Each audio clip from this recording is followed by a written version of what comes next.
institusi kepolisian lagi nggak baik-baik aja nih. Soalnya dua perwira tinggi di tubuh mereka lagi meruntuhkan nama baik Polri dengan kasus yang sama-sama keji. Masing-masing adalah Irjen Verdi Sambo, mantan Kadif Propam Polri, dan Irjen Teddy Minahasa, ex-Kapolda Jawa Timur. Akibat perbuatan kejinya itu, mantan perwira tinggi Verdi Sambo dijatuhi hukuman mati oleh hakim karena kasus pembunuhan berencana. Aduh, kalau dihukum mati, siapa yang nafkahin keluarganya? Tenang aja, kekayaan Sambo kan gak main-main jumlahnya. Jadi hukuman tetap bisa berjalan, biaya keluarganya juga bakal tetap aman-aman aja. Bicara soal kekuasaan, Bu Pungki, ini kan kalau kita lihat dari sisi jabatan dengan Verdi Sambo sama-sama Irjen Bintang 2. Kalau kasusnya Sambo, sebelum dia masuk ke persidangan ranah pidana, kan dicopot dulu jabatannya, dicopot dulu Bintang 2-nya, dipecat dulu Sambo, baru kemudian dia masuk ke dalam persidangan, udah nggak punya kuasa apa-apa. Orang udah jadi pecatan Polri kok gitu. Tapi beda sama Teddy Minahasa nih kan Bu Pungki, dia masih bagaimanapun ya, PTDH-nya masih belum jalan. Meskipun dia sekarang kesenggol kasus pidana, masih jadi Irjen Bintang 2. Itu nggak sih yang bikin Teddy Minahasa jadi sombong? Melihat sebetulnya kalau untuk soal arogansi hampir sama aja gitu ya. Nah, tapi kalau terkait dengan kenapa Verdi Sambo proses etiknya sudah jalan, sementara untuk Teddy Minahasa masih belum. Nah, kalau kasusnya Sambo kan awalnya ini kan isunya atau skenarionya tembak-menembak, sehingga kemudian Sambo merasa bersih gitu ya, nggak bersalah. Nah, ya walaupun begitu, kita bisa lihat dari rekaman CCTV ketika mantan perwira tinggi ini melakukan aksi keji. Dari rekaman itu terlihat beberapa unit mobil yang terparkir di halaman rumah mantan Dirtipidum Bareskrim Polri ini. Sebut saja MPV super mewah Lexus LM yang jadi tunggangan setia sang istri Putri Chandrawati. Gokil nih, istri polisi naiknya mobil 3,5 M.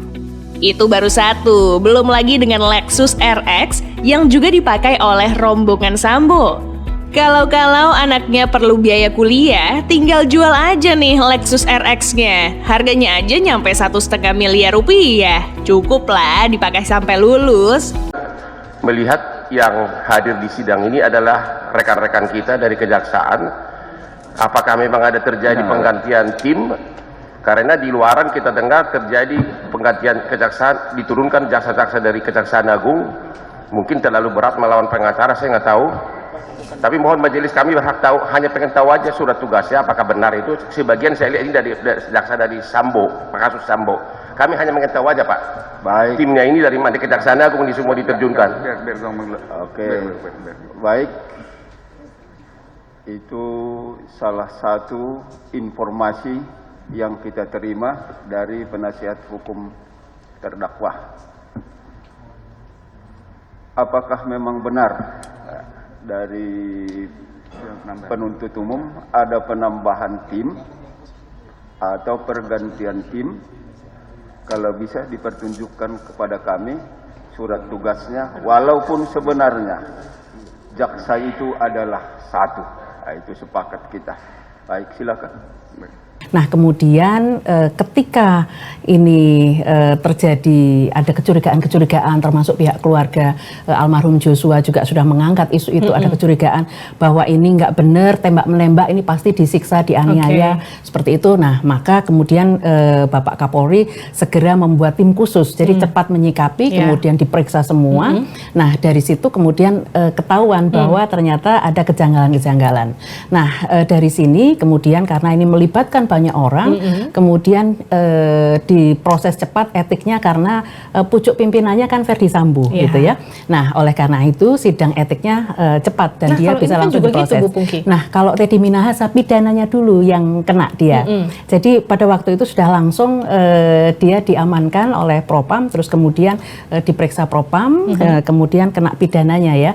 Jadi pidananya ketahuan, sehingga ketika pidananya ketahuan dan dia ditahan dalam proses pidana, maka memang harus dipercepat dulu yang pidananya, fokus ke pidana, karena itu ada tenggang waktu masa penahanan. Jadi jangan sampai misalnya nanti Teddy Minahasa diproses etik dulu, baru kemudian pidananya dilanjut, ini bisa bebas demi hukum gitu ya. Oleh karena itu cepat diproses dulu pidananya. Ketika pidananya diproses, dia bisa langsung dibawa kasusnya ke pengadilan.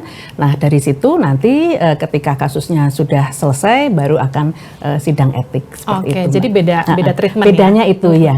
Namun Sambo bukannya nggak punya tanding soal kekayaan.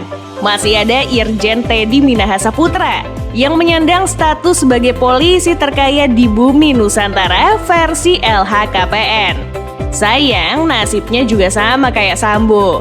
Teddy sekarang tengah menjalani proses peradilan atas kasus peredaran barang haram yang kini menjeratnya.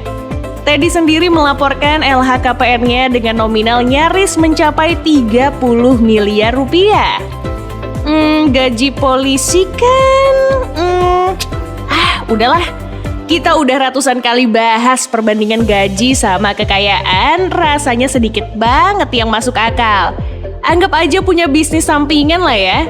Lanjut, Teddy memiliki aset properti sebanyak 53 bidang yang kalau ditotal nilainya mencapai 25,8 miliar rupiah loh. Itu baru properti, belum lagi kendaraan yang terparkir rapi di garasinya. Tercatat bandar narkoba ini punya Jeep Wrangler keluaran tahun 2016 yang harganya mencapai 1,3 miliar rupiah. Nggak sampai di situ aja, Teddy juga memiliki kendaraan roda 4 Toyota Land Cruiser FJ55 keluaran tahun 1977. Harganya sendiri ditaksir mencapai 75 juta rupiah. Nggak cuma satu, ex-Kapolda Sumatera Barat ini juga punya Land Cruiser VX80 yang harganya sekarang mencapai 600 jutaan. Wih, ngeri juga ya. Tapi itu belum seberapa dengan motor Harley Davidson produksi tahun 2014 yang digunakannya buat touring-touring keluar kota. Namun kalau touring keluar kota pakai duit yang nggak sedikit tuh.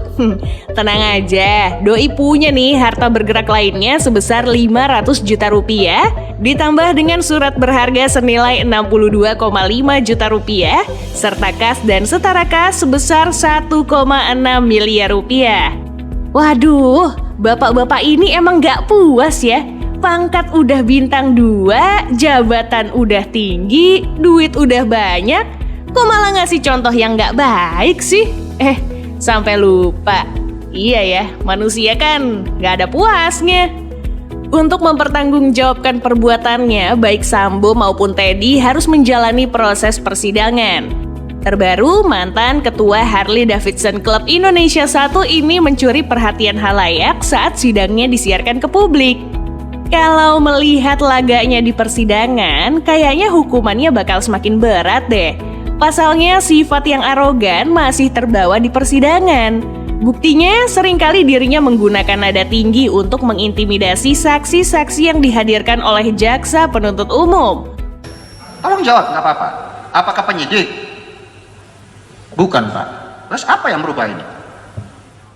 Waduh, padahal kalau udah di dalam persidangan, relasi kuasa nggak berlaku lagi loh. Apalagi yang jadi terdakwa kan dia sendiri. Kok malah galakan dia ya? Emang manusia kalau udah punya kekuasaan nggak menutup kemungkinan dirinya bakal kalap. Seperti halnya Ferdy Sambo yang menggunakan kuasanya di kasus kematian Brigadir Yosua. Kasus ini sontak membuat kepercayaan publik pada institusi kepolisian makin habis. Terlebih pasca drama penghilangan barang bukti berupa CCTV serta mencuatnya kasus spin-off lainnya seperti 303 dan jaringannya. Akhirnya pada tanggal 13 Februari 2023, hakim memutuskan memvonis Ferdy Sambo hukuman mati akibat perbuatan keji yang ia lakukan. Padahal hukuman ini jauh lebih berat dibandingkan tuntutan jaksa penuntut umum yang hanya hukuman penjara seumur hidup. Karena kasus ini juga nggak sedikit orang yang penasaran tentang dirinya. Sebelum meraih posisi yang sekarang, Sambo terlebih dahulu mengenyam pendidikan di Akademi Kepolisian dan lulus di tahun 1994. Selanjutnya, pria kelahiran 9 Februari 1973 ini melanjutkan pendidikannya di Sekolah Tinggi Ilmu Kepolisian pada tahun 2001. Setelah menempuh pendidikan, Ferdy yang saat itu merupakan perwira baru, diamanahkan untuk bertugas sebagai Pama Lemdiklat Polri.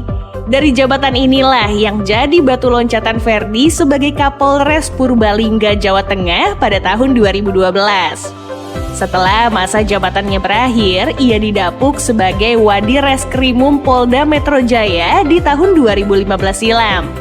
Selama 3 tahun itu, ia berkiprah di dunia kepolisian, akhirnya dirinya naik jabatan lagi sebagai Dirtipidum Bareskrim Polri. Nah, disinilah akhirnya Ferdi mendapatkan jabatan sebagai Kadif Propam Polri. Beda lagi dengan Teddy Minahasa, sebelum menjabat sebagai Kapolda Jawa Timur dan tersandung kasus narkoba, dirinya terlebih dahulu menempuh pendidikan Akpol 1993 lalu. Dari pendidikannya inilah, pria kelahiran Manado ini awalnya menjabat sebagai Kepala Subdirektorat Registrasi dan Identifikasi Direktorat Lalu Lintas Polda Jawa Tengah. Karena kinerjanya di direktorat memuaskan, akhirnya ia diamanahkan sebagai Kepala Bidang Registrasi dan Identifikasi Direktorat Lalu Lintas Polda Metro Jaya. Karena merasa dibutuhkan, akhirnya Doi ditugaskan buat menjadi ajudan wakil Presiden Yusuf Kala di tahun 2014 silam.